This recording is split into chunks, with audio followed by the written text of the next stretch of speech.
Keeper of the Lost Cities, chapters 28, 29, and 30. Can't believe we are already over halfway and going to be coming up to chapter 30 today. Thank you so much for listening if you're here with us. Make sure to subscribe so you never miss a chapter. Thanks. Foxfire was almost unrecognizable.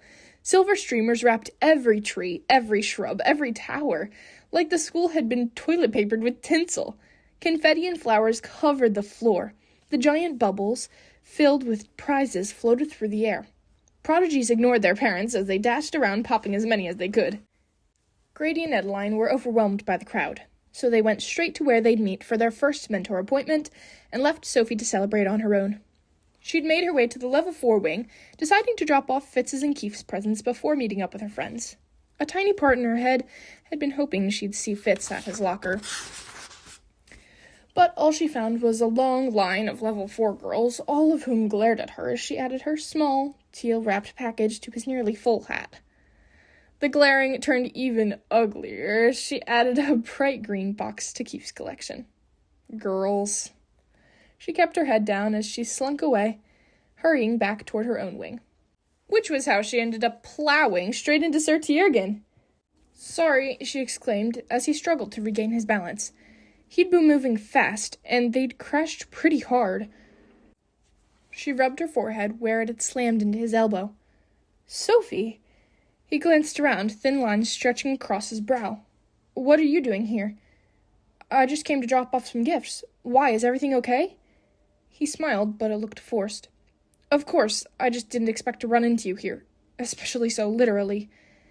His smile turned real with his joke. "Well, well, who do we have here?" Sophie's heart sank as she turned around, expecting to find Keith with lots of prying questions and one of his trademark smirks. And he was there, but his grin was gone, and it wasn't he who had spoken. A tall, slender man in a sapphire-encrusted navy blue cape stood next to him, studying Sophie intently. The family resemblance was striking, though Keith's disheveled hair and untucked shirt sharply contrasted his dad's slicked blonde hair and pristine tunic. "This must be the girl who was raised by humans," he said, much louder than Sophie would have liked. How curious to find her in the level 4 wing, talking to Foxfire's most infamous mentor. Infamous? Sophie couldn't help asking. She glanced at Keith, but he was staring at the ground. It was strange to see him so deflated, like he'd wilted in his father's presence. Keith's father grinned, an oily sort of smile that dripped with insincerity. Few mentors have resigned, then returned years later, out of the blue, to train a mystery prodigy. He winked with the last 2 words, like he knew exactly who the prodigy was. Sophie felt her cheeks flame and searched for some sort of lie, but Tiergan beat her to it. "Interesting theory, Cassius." "Lord Cassius," he corrected. Tiergan's jaw tightened. "Lord Cassius. But do you really think I could be tempted back by a little girl, especially one performing so unremarkably in her sessions?" She knew he didn't mean it, that Tiergan was only trying to keep her telepathy hidden, but the words still stung. A lot. "Come on, Dad," Keith said, looking at Sophie, not his father. His eyes radiated with apologies he couldn't say. "I'm sure Sophie has somewhere she needs to be." Cassius glared at his son. "Yes, of course, and I need to meet with your mentors. See how disappointing your scores will be this time." Keith rolled his eyes as his father turned to Sophie with another fake smile. "Fascinating to meet you. I very much look forward to seeing what you can do." Sophie nodded and took off down the hall without saying a goodbye. She felt bad leaving Keith and Tiergan that way, but she had to get away from that man. It wasn't because he was intimidating, though he definitely was. She felt sorry for Keith, having to go home to a cold, critical father every day. But what she really didn't like was the way Cassius had looked at her, like he was trying to see through her. And that last thing he said, "I look forward to seeing what you can do," almost like he knew something she didn't, totally gave her the creeps. It was a relief to reach the safety of the level 2 wing, which was packed with prodigies running around, popping the prize-filled bubbles. She poked a bubble floating by her locker, and a box of prattles dropped into her hand. "Good catch," Dex said, running up beside her. He jumped for a bubble but didn't quite reach it. Before he could try again, Stina shoved by, raising a bony arm, and popped it. She waved the bottle of lushberry juice in front of Dex's face. Must be frustrating to be shorter than the average dwarf. Sophie snorted, this coming from someone who looks like a giant lollipop. If your head gets any bigger, you'll topple over. Dex cracked up. Awfully brave words coming from a girl who's going to flunk out of here today, Stina growled. Sophie opened her mouth, but couldn't find a snappy comeback.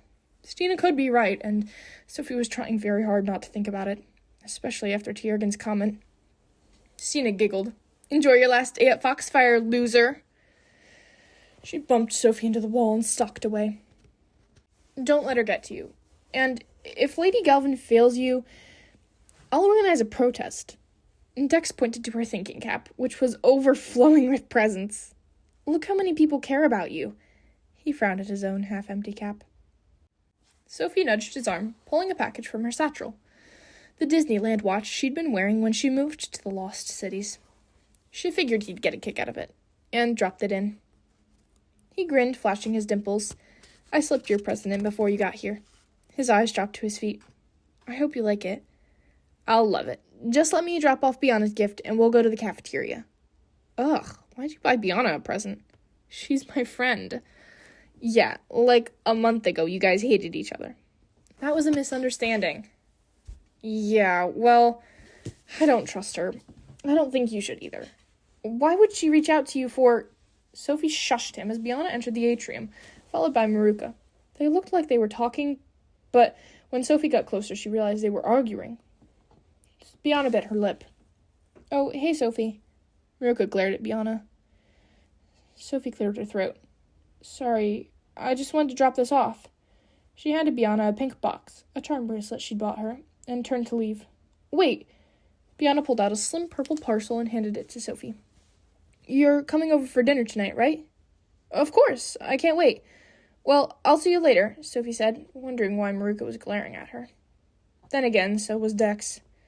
What? She asked as soon as they were out of earshot. You're going over there for dinner? He said something else too, but the chiming bells drowned him out. Sophie froze. The bells signaled the start of parent-mentor conferences, which meant Granny and Adeline were finding out right now if she was going to stay at Foxfire. Dex dragged her to the celebration feast in the cafeteria, but Sophie couldn't relax, even surrounded by friends. The bells chimed every 20 minutes. 4 had already passed, which meant in 20 minutes, Grady and Adeline would know if she'd failed alchemy. Her palms were so damp, she struggled to unwrap her presents.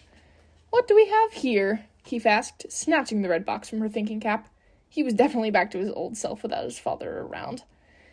He glanced at the card and cracked up. Dear Sophie, I really enjoyed our dancing, and I hope we can do it again sometime. Love, Valen. Her face burned as everyone at the table laughed, even Fitz. Who's Valen? Dex asked. Vice president of the Sophie Foster fan club. Don't worry, I'm president, so I'll take care of her. He winked as he tossed the present back to her. Go on, open it. There didn't seem to be a way to avoid it, so she tore off the paper, wishing she could disappear as she unwrapped a bracelet of little charm hearts. Keith cracked up again. Aw, Foster has a boyfriend. She does not, Dex snapped. You don't, right? She shook her head so hard it hurt her brain. I'm just teasing, sheesh. Keith nudged Dex's arm and grinned at Sophie. Interesting. What? Dex asked. Which one's your gift, Dex? Sophie interrupted. She didn't have to be a mind reader to know what Keith was going to tease Dex about. Dex glared at Keith as he grabbed a small package, wrapped in plain white paper, and handed it to Sophie. Sorry, we didn't have any ribbon. Please, I still can't believe you made me something. She tore through the paper and gasped. My iPod! She tapped the screen and the gadget sprang to life. Yeah. He pointed to the green rectangle about the size of his fingernail set into the back. It's solar-powered now, and it has a speaker in case you don't want to use it with those ear thingies. She stared at Dex for a minute, so amazed she wanted to hug him. She knew Keith would have a field day, though, so she fought the urge. This is amazing, Dex. How did you do it? He shrugged, pink coloring his cheeks. Well, thank you. Best gift ever. I don't know, Keith interrupted. You haven't opened mine yet. She bit her lip, a little afraid of what Keith might give her. Which one's yours? Your hat was overflowing, so it's waiting in your locker. How'd you get in my locker? I have my methods. She shook her head in disbelief as Marilla shoved the box, wrapped with crooked green paper, into her hands. Open mine next. Marilla gave her a variety pack of flavored air. Plus, she got a ton of candy from prodigies she barely knew. Bianca gave her a set of edible lip gloss, and Jency gave her a speckled spider snapper, a plant that fed off spiders. Clearly, he didn't know how to shop for girls.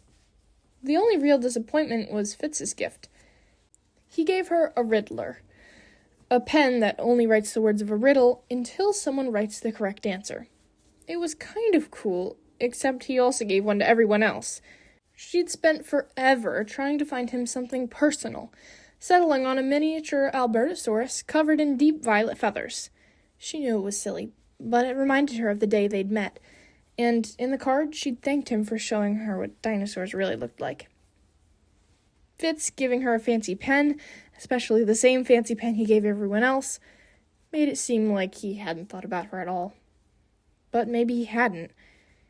He'd barely looked at her gift when he opened it, too distracted by the tunic Keith had given him, which had, "I know what you're thinking, and you should be ashamed of yourself," embroidered across the front. She tried not to let it bother her. The doors burst open and parents streamed in.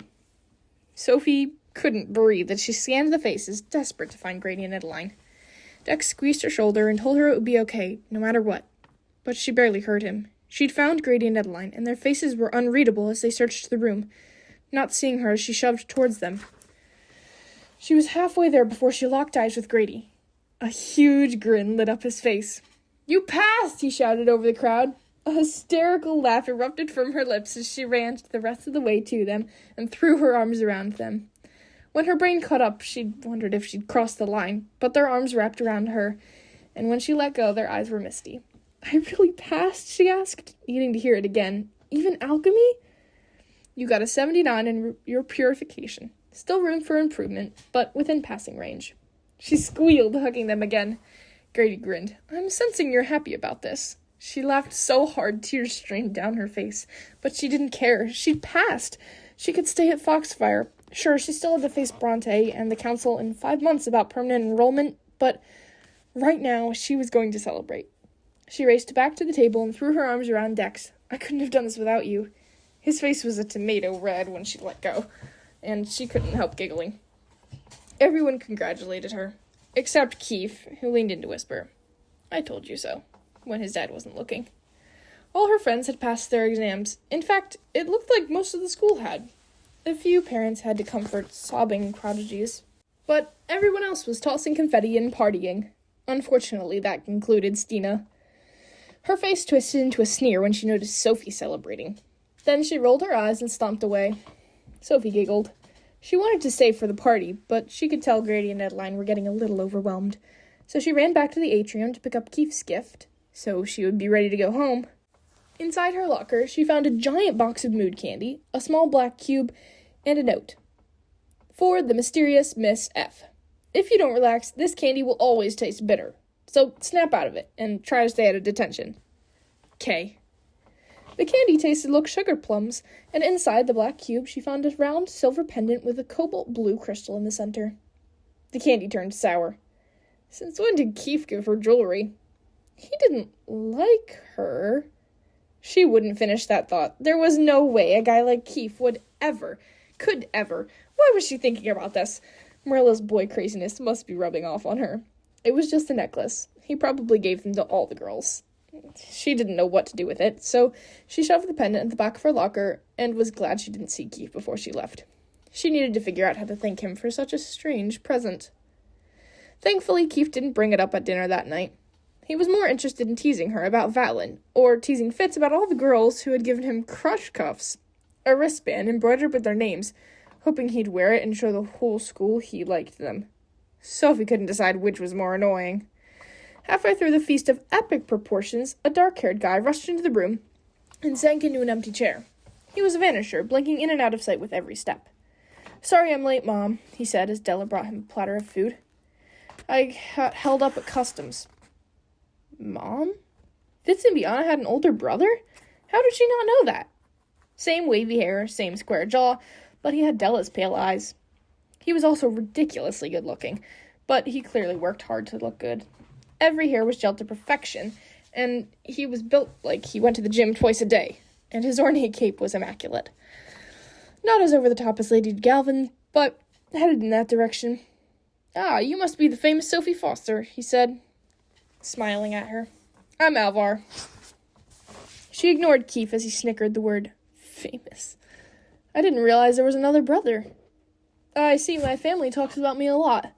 No, I'm sorry, It's fine. That's what I get for moving out. Out of sight, out of mind." He winked at Della.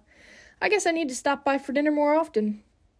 "We know you're busy," Della told him, rumpling his hair as she brought him a glass of fizzleberry wine. "Yeah, busy juggling 2 girlfriends," Keith interrupted. Alvar grinned. "3. 3? Della's voice was as horrified as her expression. "Alvar, that's awful!" "Are you kidding? It's awesome," Keith corrected. "You're my hero." Alvar beamed and Della glared at the both of them. "How are things with the ogres?" Alden asked Alvar, changing the subject. "Drama. They're not happy about the smoke. Like it's our fault the humans can't put out their piddly little fires. I can't believe they haven't learned to use quicks enough yet." "What fires?" Sophie asked, not missing the way Alden tensed at her question. "Just some wildfires," Alden answered after a second. "Yes," Alvar added, swallowing his wine in one gulp. "And they're certainly not worth sending emissaries to investigate." He shot Alden a pointed look. Sophie's breath caught. Alden had told her he was only sent to investigate suspicious things. "Are they burning white hot again?" "Yeah, how did you know?" Alvar said, frowning. "Never mind," Alden interrupted. "And why have you been keeping an eye on me?" he asked Alvar. "I tend to do that when I hear my father's off chasing imaginary enemies. Please tell me you don't buy into their conspiracy theories." "Certainly not without proof." Alden's voice was hard. "But you would be a fool to believe it's not a possibility." "You really believe the Black Swan exists?" "Yes, I've seen their handiwork myself." Sophie watched them stare down at each other, wishing she was allowed to read their minds. Something about the Black Swan felt familiar. Alvar shook his head. "Well, I don't buy it." "That's what that symbol was," Sophie said as her memories pieced together. "Symbol?" Alden asked.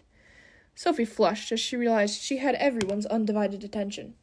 "Just something I saw on the scrolls Grady had. There was a black curved swan's neck at the bottom." Alvar snorted. "Ah, yes, the sign of the swan. What a bunch of nonsense." Alden said something, but Sophie's racing heart drowned out his words. The sign. The curve of the swan's neck matched the pattern of the fires that wrapped around San Diego. Quinlan had even called it the sign, which meant the fires had to have something to do with the Black Swan, whatever that was. "What's Project Moonlark?" she said quietly. Alden dropped his fork. "How do you know that term?" "It was on those scrolls. Grady was surprised I could even read it. He said those words were written in cipher runes." The silence felt so heavy it pressed on her shoulders, but she held Alden's gaze, waiting for his answer. "That's classified," he finally replied. Sophie sighed. She was getting tired of important things being classified. "It's also a hoax," Alvar added. "But what's this about a cipher? And why would Grady have scrolls about the Black Swan?" Sophie was wondering the same thing herself. "Grady used to look into certain things, back when he was active in the nobility," Alden explained. "So why does he still have them?" Alvar pressed. "And why was he reading them so recently?" Sophie wondered. "Enough, Alvar, this conversation is over, and everything that has just been said is classified. Is that understood?" Alden waited for everyone at the table to nod. Then his eyes met Sophie's. "I know you find this all very interesting, Sophie, but you need to understand, any unauthorized investigation into these subjects will land you in deep trouble with the Council. So no more questions, okay?" Sophie nodded, her head buzzing with fear and frustration. She couldn't shake the feeling that all of this somehow had something to do with her. Maybe even with how her brain could do so many weird things. But she had too much to lose. Too many things the Council could take away if she upset them. So she took a deep breath and focused on her plate. Keith nudged her. "Earth the Foster? Della asked you what you're doing over break." Sorry, she shook her head, trying to snap back to the present. I'm not sure yet. I hope you'll spend some time over here. Alden glanced at Bianna. Bianna nodded. Anytime she wants to come over. Then I'll be here as much as I can, Sophie said, glad for the excuse. She may not be allowed to look into whatever was going on, and she may not be allowed to read Alden's mind, but maybe she could find something out, just by being around. It was the best plan she had. Chapter 29. Dex refused to have anything to do with Fitz and Bianna, so Sophie had to alternate between spending time with him at Havenfield and hanging out at Everglen. Alden and Della were gone a lot, and they usually came home smelling of smoke. They never talked about it, and Sophie was too afraid to ask questions after Alden's warning. But she wasn't giving up. If she couldn't get any new information, maybe she could make sense of the pieces she already had. She tried to fit the clues together. Project Moonlark had something to do with the Black Swan, whatever that was, and they had to be behind the fires. But why set fires, especially around humans? What would that accomplish? The fires consumed her thoughts so much they crept into her dreams, vivid nightmares of her human family trapped in their old house, surrounded by fire. She knew it wasn't real, but she still woke up shivering every night. It got so bad she slept with Iggy on her pillow so she wouldn't be alone. Pretty soon she was counting down the days until school resumed. School was safe. She'd passed her exams. Once school started, she would have nothing to worry about. Congratulations to everyone who passed midterms, Dame Alana said during their first orientation. I hope you enjoyed your 6-week vacation, because it's time to get serious. Anyone who got lower than 85% on their midterms needs to step it up, or you will not pass your finals. Sophie sighed. Aside from the 79% in alchemy, she'd received an 81 in elementalism and an 83 in physical education. Your mentors also tell me that there are 109 Level 3 students who haven't manifested abilities, and more than double that of Level 2s, which is unacceptable. Be prepared to be pushed much harder in ability detecting from now on. Groans chorused through the room. The next week, everyone looked sweaty and wilted as they trudged into study hall after ability detecting. Even Morella's poofy hair had thrown in the towel and drooped against her head. What did they do to you guys? Sophie asked. Stuck us in an oven and roasted us for 2 hours trying to figure out if we were frosters, Dex grumbled. Which none of us were, because frosting is a stupid talent that no one has, Morella added. She slumped into a chair. What did you do in remedial studies? Same old boring stuff. Actually, she'd had a blast. Tiergan had her test her transmitting distance, and it was off the charts. Fitz almost had a heart attack when she transmitted into his mind from all the way across the school. She couldn't blame him for his surprise. Even Tiergan didn't know that was possible. But she'd never forget the way his mind actually jerked when she reached it. She hoped he hadn't peed his pants. She fought off her smile, feeling guilty that everyone else suffered while she was having fun. What are frosters? Dex rested his cheek against the table. Chirokinetics. They freeze things by manipulating the ice particles in the air. It's totally useless. I don't know why they even test this for us. They have to test us for everything, Jency reminded him. That's not true. They don't test for pyrokinetics, Dex argued. Yeah, because it's a forbidden talent, Morella said. What are forbidden talents? Sophie asked. Only one, Dex told her. Mesmers and inflictors are closely monitored, but pyrokinetics are forbidden. Why? Too dangerous. How could it be more dangerous than someone who can inflict pain? Because fire's too unpredictable. No one can truly control it. Plus, people died, Morella added. Who? Dex asked. Morella shrugged. I don't know. I heard 5 people died, and that's why it's forbidden now. But how can they forbid something like that? Sophie asked. Isn't that like forbidding someone to breathe? Nah, some talents happen on their own as you get older, like telepathy or empathy. Others, you would never know you had unless something triggered them. Sophie shook her head. That still seems wrong. It's like they're not allowed to be who they are. Oh, relax. There's only been like 12 ever, so it's not exactly a huge problem. I guess. Sophie wasn't listening anymore because she'd remembered what Alvard said about the fires. Conspiracy theories. Could a pyrokinetic be part of that? It was an interesting idea and left her head spinning for the rest of study hall. But she needed more information. She swung by the library to see if they had any books on the subject. Surely Alden wouldn't mind her doing a little innocent research at school, right? The Level 2 library didn't have any books on pyrokinetics. Neither did Level 3's. The Level 6 librarian finally told her most books on the subject were banned. But she took Sophie's name and promised to check the archives and send anything she found to Sophie's locker. In the meantime, Sophie wondered if Grady and Adeline had any books in their library at Havenfield. The main library downstairs was a bust, but Grady and Adeline had to have personal libraries in their offices on the second floor. Seemed like the perfect place to hide banned books. One problem. Even after living there for a little more than 5 months, Sophie wasn't sure she was allowed in that section of the house. She didn't know how they'd react if they caught her, especially after Alden's warnings. But she couldn't let it go. So she waited until Grady and Adeline were busy outside with a pair of dire wolves and snuck upstairs for a quick peek, promising herself she'd be careful not to leave any trace she'd been there. The first door she tried was Grady's office. Rolled scrolls were stuffed in bins, a mountain of paperwork littering the desk, and books were shoved haphazardly on the shelves. No pictures, no knickknacks, nothing personal to make the place feel warm. But there were empty spaces where they might have been. The bookshelves were filled with law and history books. They probably talked about pyrokinetics in there somewhere, but Sophie didn't have time to scan through all of them. The scrolls tempted her, but they were rolled up too tightly to read, and she was afraid he'd be able to tell if she unrolled them. She wasn't brave enough to flip through the papers on his desk either, in case they were in special order. She hoped Adeline's office would be more helpful. She'd assumed the door across the hall was Adeline's, so she almost gasped when she stepped into a dim bedroom. Lacy curtains blocked most of the sunlight. Crystal chandeliers were dulled with dust, and there were scattered remnants left behind from childhood.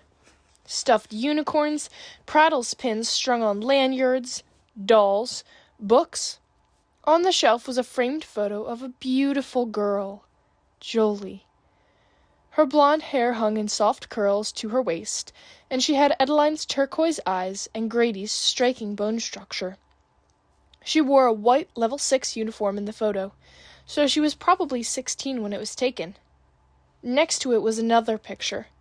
Grady, Adeline, and Jolie, when she was close to Sophie's age, standing in a breathtaking garden.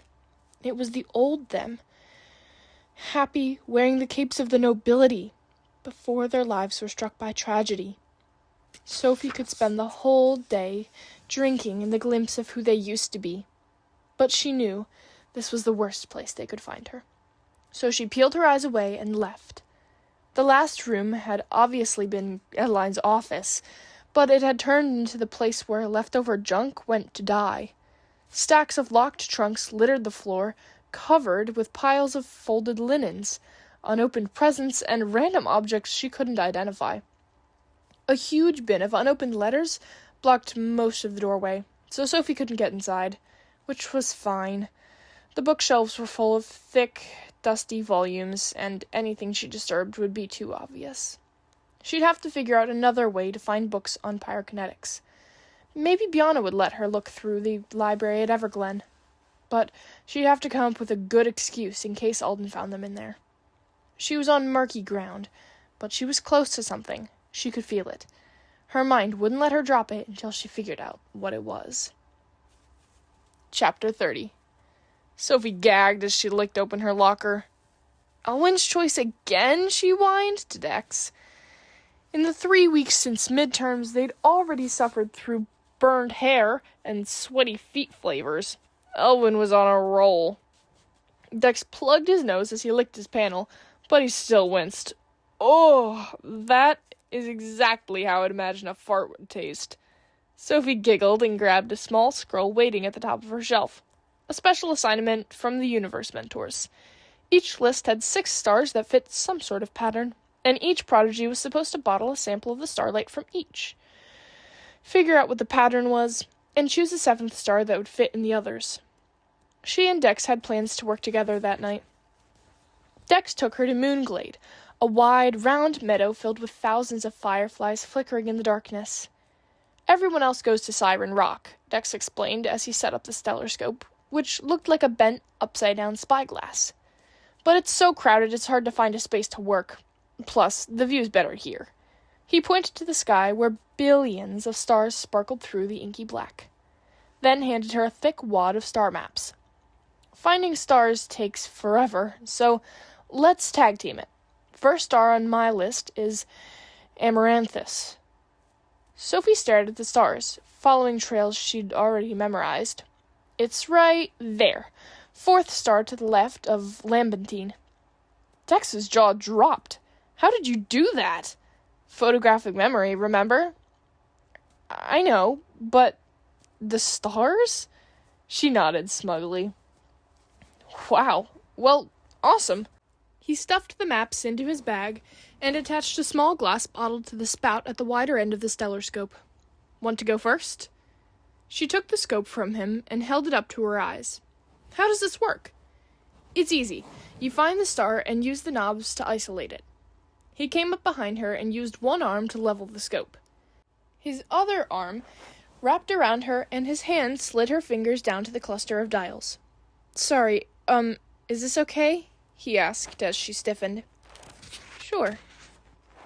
But it was strange having him so close. She could feel her cheeks warm, and was glad it was too dark for him to see her blush. Dex cleared his throat. Did you find Amaranthus? Yep. Good. Then turn the knobs until you see the star change color, and flip the lever by your thumb. The stellaroscope will do the rest. She did as he said, and a bright purple flash filled the bottle. The glass clinked as the scope sealed the light in. It only took them a few minutes to fill bottles with scarlet light from Robini, yellow light from Aurora, pale blue light from Zuljo, deep orange light from Cobertola, and dark blue light from Indegreen. Dex stared at the 6 twinkling bottles, scratching his head. I don't see a pattern. It's the colors of the spectrum. She arranged the bottles in the right order. Red, orange, yellow, blue, indigo, and violet. What's missing? Green. Can you find Zeleny? She pointed to an isolated star on the left. There! He bottled the deep green glow. This will be the first thing I've actually gotten right. I usually just pick a random star and try to bluff. Sophie laughed and dug her list from her pocket. Her stars were much harder to find, and she had to really push her memory.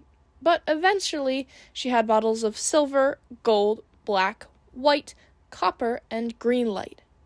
Any idea what the pattern is? Dex asked. I'm not sure. Something felt familiar. A shadow of an idea, not formed enough to make sense. She pored through her memories, scrounging for the clue she was missing. The pieces clicked. Elementine. What's the pattern?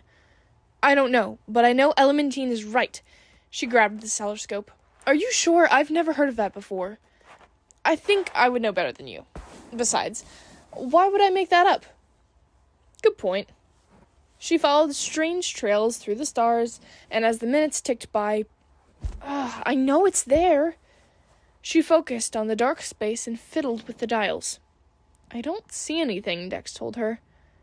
I think it's just really far away. More turning and adjusting, still nothing. Dex was getting fidgety as she said, There!